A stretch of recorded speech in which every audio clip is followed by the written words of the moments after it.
Pirmais trīnieks diezgan skaidrs. Pēc tam jau no visām komandām tāda diezgan liela atstarpe. Te gan vārti!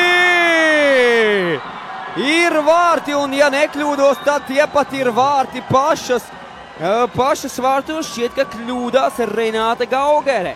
Bet rezultāts ir atklāts 1-0 82. minūtē.